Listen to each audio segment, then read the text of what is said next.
Tudo bem, pessoal? Sejam muito bem-vindos ao nosso videocast Papers Update, aqui do curso de atualização em psiquiatria da AF.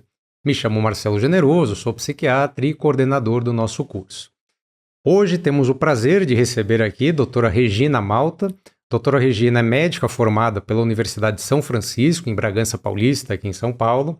É psiquiatra pela Irmandade da Santa Casa de Misericórdia de São Paulo. É psicogeriatra pela Universidade Federal de São Paulo, Unifesp, e é pesquisadora do BioAS, um coorte sobre novos métodos diagnósticos em doença de Alzheimer, conduzido pelo Núcleo de Envelhecimento da Escola Paulista de Medicina. Doutora Regina, muito obrigado por ter aceitado o convite, por estar aqui com a gente. Obrigada pelo convite. É muito legal estar aqui nesse projeto novo. A atualização é importante para quem vai adquirir, né, essa plataforma e para a gente também, né, que está estudando. Oportunidade de estudo. Isso mesmo. Pessoal, o formato aqui do nosso videocast, então nós teremos aí 3 artigos para discutir. Esse primeiro artigo está aqui disponível na plataforma, também aberto para o pessoal do YouTube, né, para entenderem um pouco sobre o tema. Então vamos seguir aí pelo primeiro artigo. Então colocar em tela, por favor. Esse primeiro artigo, a Meta-Analysis of Loneliness and Risk of Dementia Using Longitudinal Data from 600,000 Individuals. Então, uma meta-análise aí considerável, um N aí de 600 mil pacientes. Esse estudo foi publicado na Nature Mental Health, isso em novembro de 2024. As principais instituições, né? Então, Universidade da Flórida, Universidade de Geneva, na Suíça, Universidade de Montpellier, na França. Então, um estudo multicêntrico, foi submetido em 2023, aceito em 2024, né? Após um processo longo aí de revisão por pares, tá? Então, um estudo aí que tem dados coletados ao longo de 19 anos, né? Em coortes aí sobre envelhecimento. Então, vamos ao estudo, doutora Regina? Vamos lá. Esse artigo é bem interessante porque fala-se muito sobre solidão, principalmente desde a pandemia, né? Então, é um assunto que está bastante em alta, principalmente na população idosa, que foi a população que ficou mais isolada. Então, foi legal ver alguém sistematizar, né, esse tema da solidão.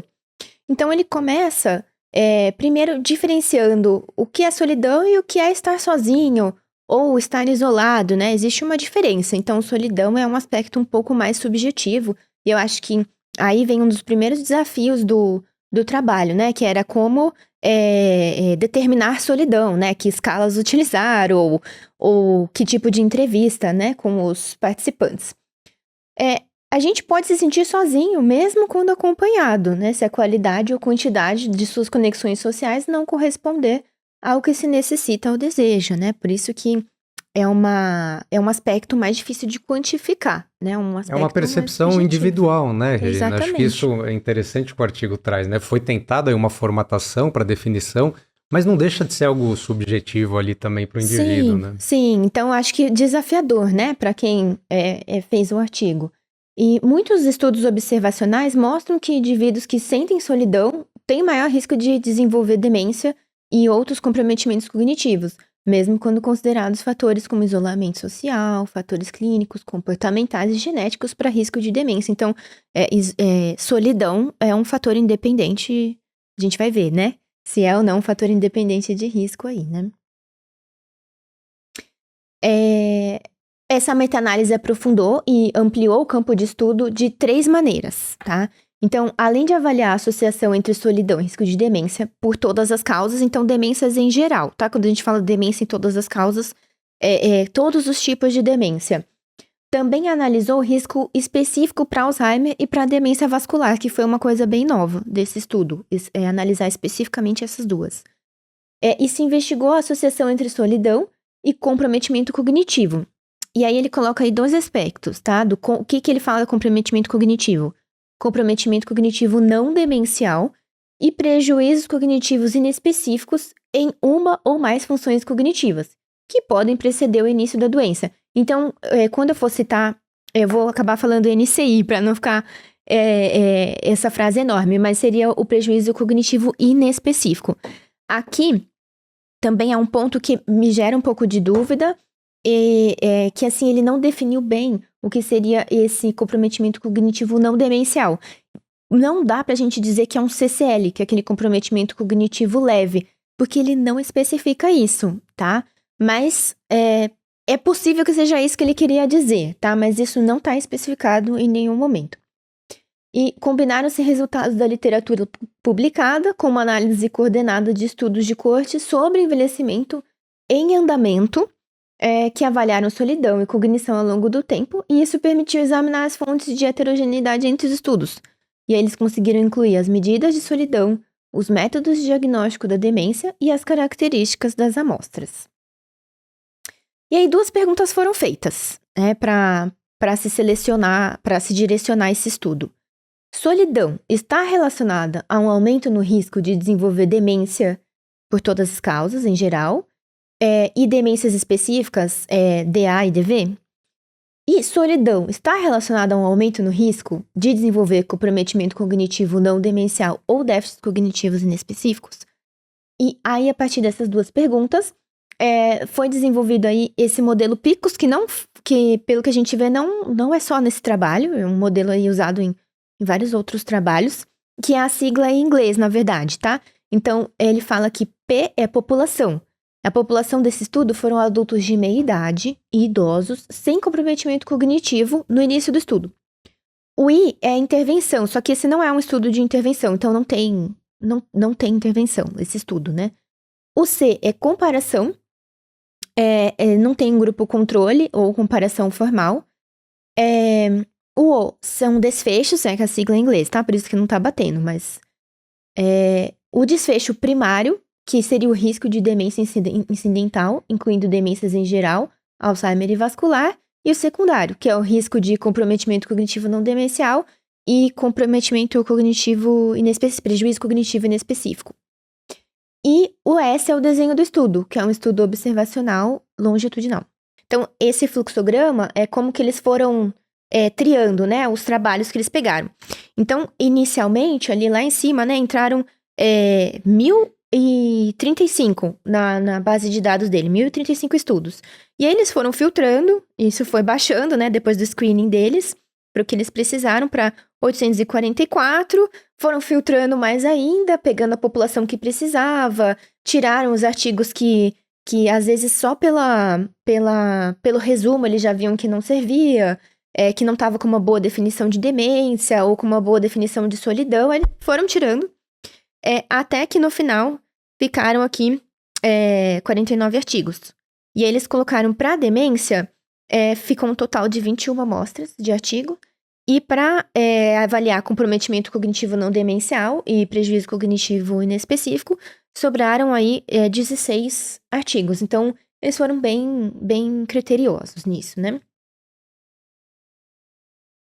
E aí, no desfecho primário, que seria o desfecho de demência, o que eles eles conseguiram ver aí? Para demências em geral, 21 amostras foram incluídas na meta-análise, e isso aí incluiu o N de 608.561 pacientes. Então, bastante gente, né, pegando aí esses 21 estudos. No total, 13 dos 21 estudos relataram uma associação significativa entre solidão e risco de demência. Então, mais da metade dos estudos. E a estimativa combinada indicou que sentir-se sozinho aumentou o risco de demência em 31%.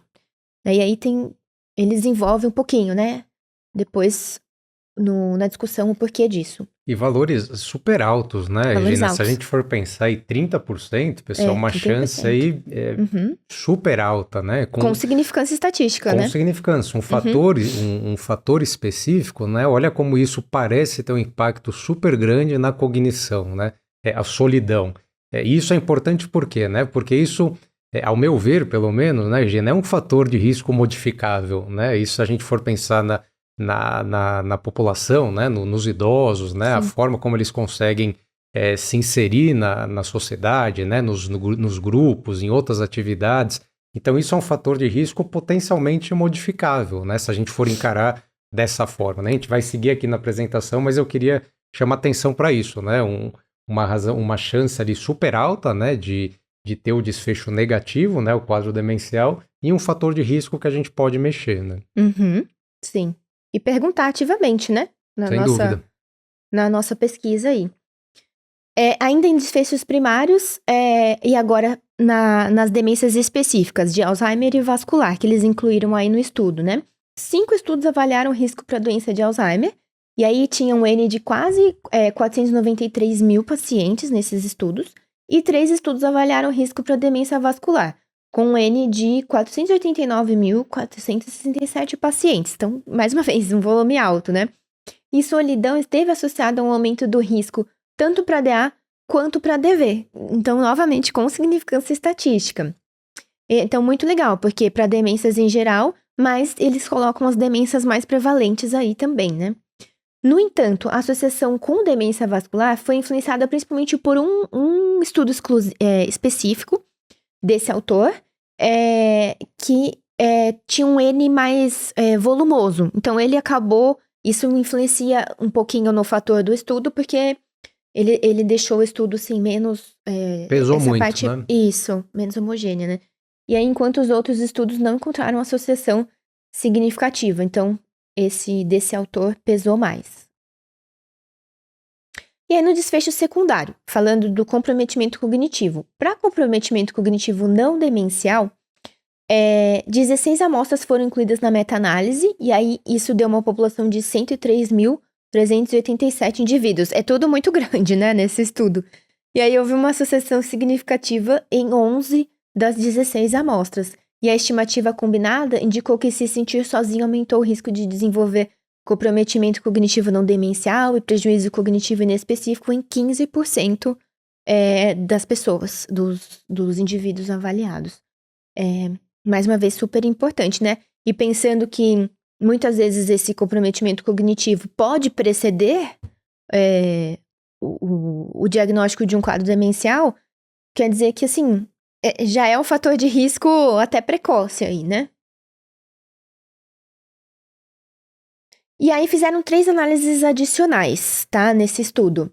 Análise com modelos totalmente ajustados, que controlavam alguns fatores, como depressão, isolamento social ou outros fatores de risco modificáveis para demência. Então, eles pegaram outros fatores que podem ser confundidores, que podem aparecer junto com solidão, né? Como depressão, por exemplo, é muito comum as coisas aparecerem juntas, né? E ainda assim, a associação permaneceu significativa em 7 de 16 amostras, mas o efeito combinado foi reduzido em comparação com a análise principal. A análise restrita a amostras com participantes com 50 anos ou mais, então eram 96 mil, praticamente, né? Participantes com 50 anos ou mais. O tamanho do efeito permaneceu praticamente o mesmo considerando esse corte aí de idade. E a análise, incluindo 6 estudos que avaliaram prejuízo cognitivo inespecífico, mas sem confirmar a ausência de demência ou sem distinguir entre comprometimento cognitivo leve e grave.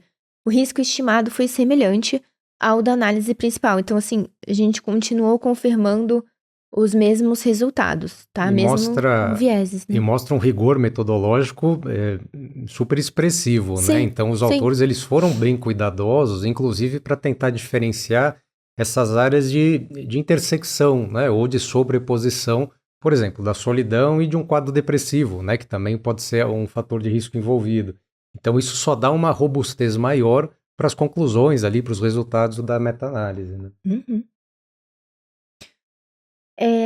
E aí, então, com um número muito grande, né, de indivíduos avaliados, 608.500, né, agrupados em 21 amostras, essa meta-análise confirma a associação entre solidão e risco de demência, identifica ainda moderadores dessa associação, por exemplo, o método de diagnóstico de demência.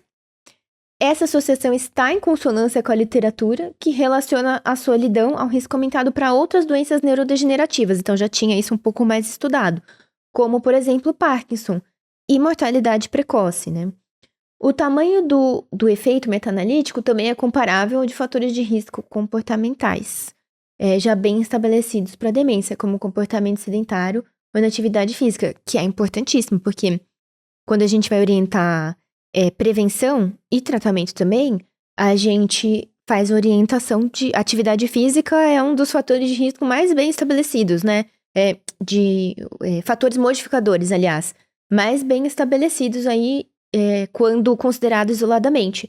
E solidão até se aproxima disso, né? Quanto a demências específicas, observou-se correlação significativa entre DA, IDV e solidão. O efeito meta-analítico para comprometimento cognitivo não demencial e déficits cognitivos inespecíficos foi menor do que observado para demência, tá? Então, essa correlação solidão-demência foi maior que correlação solidão-comprometimento cognitivo. Ainda assim, a associação com o comprometimento cognitivo é consistente com outros estudos, que relacionam a solidão com baixo desempenho cognitivo e limitações funcionais, antes mesmo dos sintomas de demência, como a gente falou antes, né? Já é um fator de risco para modificar antes mesmo de suceder demência. Né? Não se observou diferença significativa ao se avaliar sexo e idade. Os efeitos meta-analíticos para demência e declínio cognitivo foram atenuados, mas ainda significativos na análise que incluiu modelos que consideram depressão, isolamento social e outros fatores de risco modificáveis, como a gente colocou ali, né? Que poderiam ser fatores confundidores. E ainda assim apareceu significativo, mas com um efeito atenuado. E depressão e isolamento social surgem como possíveis mediadores subjacentes às associações, né? E a solidão está intimamente associada à sintomatologia depressiva, que por sua vez aumenta o risco de declínio cognitivo também. Então, esse é até um trabalho interessante, né, para se fazer só sobre solidão e depressão, né? Que tem bastante correlação. Também a gente discute aqui que solidão não é simplesmente um sintoma de depressão, porque ele consegue avaliar as coisas de forma isolada. A pesquisa sugere que a solidão tem uma relação independente com a demência, mesmo quando se controlam sintomas depressivos. Sentir-se sozinho também está relacionado a menor participação em atividades sociais e interações sociais de baixa qualidade, o que leva a menos estimulação cognitiva. Então, é um efeito indireto da solidão sobre a cognição. Geralmente, os indivíduos que se sentem mais sozinhos são indivíduos que estão menos presentes na comunidade, que se envolvem em menos atividades cognitivas, menos atividade física. Isso tudo é fator de risco para perda cognitiva, né? E até indivíduos que cuidam menos da própria saúde. E solidão tem outras relações indiretas com prejuízo cognitivo, que eu acabei de falar, né? Na atividade física, vivenciar níveis elevados de estresse e até disfunções imunológicas. E também está relacionada a risco cardiovascular aumentado. O estudo tem, sim, algumas limitações, né? Tem uma predominância de dados em países de alta renda, então a gente não tem uma representatividade boa da África, América do Sul e Sul da Ásia. A solidão avaliada apenas uma vez, então a gente não sabe o efeito de exposição cumulativa, como que isso se deu ao longo do tempo, né? Você pegou só um recorte ali, um momento de solidão da pessoa, né? Você não sabe, por exemplo, a pessoa que sente isso há muito tempo, a vida toda, ou a pessoa que tá só passando por um período, como ele até coloca depois, vai aparecer aqui em algum momento, né? Por exemplo, será que tinham pacientes aí que estavam em luto, né? Que tinham acabado de perder alguém, né? Então, isso não foi bem determinado, né? Falta de critérios mais precisos para definir declínio cognitivo e diferenciar entre CCL e demência. Então, isso a gente sente um pouquinho de falta. Quando ele fala comprometimento cognitivo, ele está se referindo ao CCL mesmo, né? Por definição. A ausência de distinção entre solidão emocional, é uma falta de conexão íntima, aquela relação subjetiva, né? E solidão social, que é uma falta de rede de apoio. E dados limitados sobre eventos de vida, é isso, né? Viuvez recente, por exemplo, ou sobre rede de suporte familiar, o paciente que tem família, que não tem família, ainda assim se sente só. E aqui uns destaques aqui pra gente sobre esse estudo, é que solidão está associada a 31% de risco de demência total, um aumento de 31%, 39% risco de Alzheimer, 73% risco de demência vascular e 15% de risco do prejuízo cognitivo, de comprometimento cognitivo não demencial e prejuízo cognitivo inespecífico. A associação é independente da depressão, isolamento e comorbidades, então solidão aparece como um fator independente. As evidências indicam mecanismos neurobiológicos plausíveis. Solidão deve ser considerado fator clínico relevante e modificável, e os psiquiatras deveriam rastrear a solidão sistematicamente em idosos sob risco cognitivo. Na verdade, quando a gente está direcionando a consulta um pouquinho para a queixa cognitiva, é natural que a gente vá para esse caminho, porque a gente precisa orientar os três pilares, né, da prevenção de demência, que é atividade física regular, socialização, e aí entraria aí na parte da solidão, e treino cognitivo, né? Então a gente deveria falar sobre isso ativamente. Prescrever como remédio, né? E base científica, isso pode ajudar a ter uma base científica para programas públicos em intervenções personalizadas. Então, como colocar, de repente, na saúde pública, programas para redução de solidão, né? Para essa população criar uma rede de apoio, que se não for em casa, que seja na comunidade, que seja nos centros de saúde. Perfeito, doutora Regina. Acho que isso você estava apresentando, né? Eu acho que algumas coisas para lembrar, né, pessoal? Isso não é uma definição, é um achado de um estudo, mas veja que é um estudo muito robusto, né? Então, uma meta-análise aí com N super grande. Então, chama muita atenção os resultados ali que foram encontrados e é mais uma lembrança para a gente, né? Então, nós como psiquiatras, neurologistas, né? Assim, outros colegas aí que possam estar assistindo, para a gente pesquisar isso ativamente e, mais que isso, buscar formas de intervenção, né? Às vezes não são, às vezes, né, na psiquiatria não é um remédio ali que vai resolver a vida da pessoa, né? Mas a gente estimular uma sociabilidade, né? O paciente ali em frequentar outros espaços, começar alguma atividade diferente, se envolver em alguma rede, né? Que isso pode ajudá-lo também no dia a dia. Pessoal, então esse é o artigo aqui que está disponível na plataforma no YouTube, né? Os artigos que a gente busca trazer disponíveis aqui para vocês têm um sentido também de saúde pública, né? Então talvez muitos colegas médicos aqui estejam assistindo, mas também se a população geral também pode ter acesso, né? Então se você conhece algum paciente em um quadro demencial, né? Ou que você suspeita, busquem, né? Tentar fortalecer isso também junto ao paciente, né, o familiar. Então, formas dessa pessoa interagir com outras pessoas, frequentar alguns espaços, se envolver em algum tipo de atividade ou grupo, como vocês viram, pode trazer um benefício também cognitivo para essa pessoa, tá? Doutora Regina, obrigado por ter aceitado o convite, já fica aqui o convite para próximas edições também. Muito obrigada. É isso, pessoal. Então, até o nosso próximo Papers Update. Até mais.